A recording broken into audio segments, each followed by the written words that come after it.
in association with mutual funds. सही है।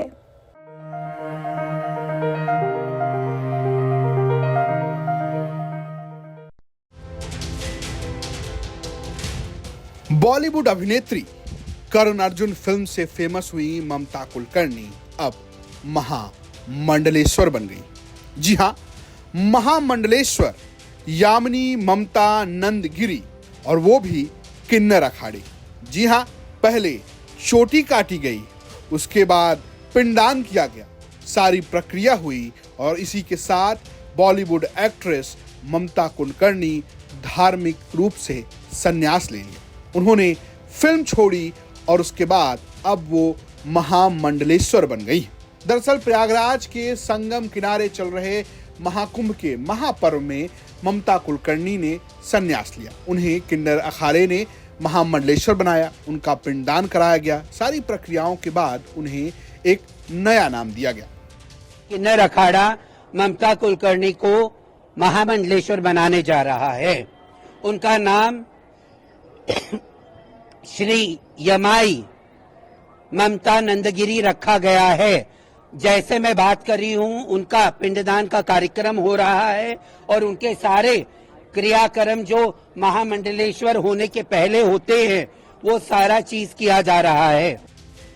लेकिन सवाल यह है कि आखिर ममता कुलकर्णी यहां तक पहुंची कैसे एक बॉलीवुड एक्ट्रेस जिसका नाम एक ड्रग्स डीलर के साथ जुड़ा और वो अब आध्यात्म की दुनिया में एक ऊंचे पद पर पहुंच गई। अगर हम बात करें ममता कुलकर्णी के जीवन की, तो 90 के दशक की वो फेमस बॉलीवुड एक्ट्रेस रही हैं। फिल्म करण अर्जुन में बिंदिया का किरदार खूब चर्चा में रहा। उसके चुलबुलेपन को लोग आज भी सराहते हैं। इसके बाद एक लंबा दौर आया जब ममता कुलकर्णी एक के बाद एक फेमस फिल्में करती रही, लेकिन 2002 में कभी तुम कभी हम उनकी आखिरी फिल्म बन गई। इसकी बड़ी वजह रही ड्रग्स डीलर विकी गोस्वामी के साथ रिश्ते की। 1996 में विकी गोस्वामी से उनकी मुलाकात हुई, लेकिन 1997 में विकी गोस्वामी ड्रग्स के मामले में गिरफ्तार हो गए। फिल्मों को छोड़कर वो दुबई शिफ्ट हो गई। बकौल ममता कुलकर्णी वो 12 साल तक ब्रह्मचर्य का पालन किया और इसके बाद 2012 में वो कुंभ पहुंची और वहां पर उन्होंने आध्यात्म को चुना।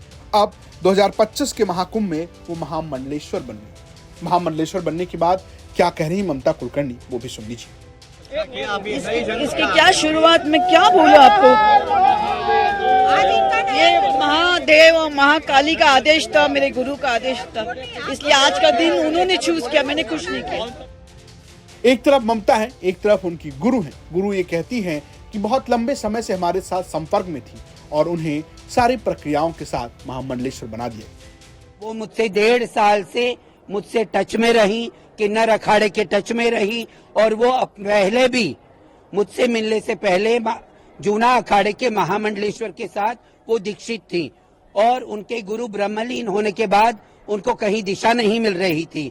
तो हमने वो कल ये इच्छा जाहिर करी उन्होंने 2-3 महीने पहले कि मैं सनातन से पूर्ण रूप से जुड़ना चाहती हूँ। तो कल वो भी अखाड़े में आई, वापस आई और कही माता मुझे कुछ पद चाहिए। जब पद चाहिए का बोली मुझे महामंडलेश्वर बनना है और मुझे आपका जो वृंदावन का आश्रम है उसके आगे प्रचार प्रसार के लिए मैं आगे काम करना चाहूंगी, मुझे पद दीजिए, महामंडलेश्वर बनाइए। तो हमने सारी शर्तें रखी कि संन्यास लेना पड़ेगा, आपको पूर्ण रूप से आपका दूसरी दुनिया छोड़ के हमारी दुनिया में रहना पड़ेगा। अगर कोई धार्मिक आपको कैरेक्टर मिलता है तो आप कर सकती हो, क्योंकि किसी की कलाकारी में हम रोक नहीं लगाएंगे। सबको जो भी सनातन के ध्वज में आएगा हम उसको आगे लेके चलने का प्रयास करेंगे। महाकुंभ में जिस तरीके से ममता कुलकर्णी ने महामंडलेश्वर का पद लिया है और संन्यास लिया है, उसको लेकर खूब चर्चा हुई। दरअसल आपको बता दें कि हिंदू धर्म में महामंडलेश्वर का पद एक बड़ा धार्मिक पद होता है। अखाड़ों में ये एक प्रमुख आचार्य के तौर पर होते हैं। इसमें महामंडलेश्वर मंडलेश्वर के पद होते हैं। अब ममता कुलकर्णी फिल्मों में काम तो कर सकती हैं, लेकिन अब वो सिर्फ धार्मिक रोल ही कर सकती हैं। ब्यूरो रिपोर्ट, यूपी तक।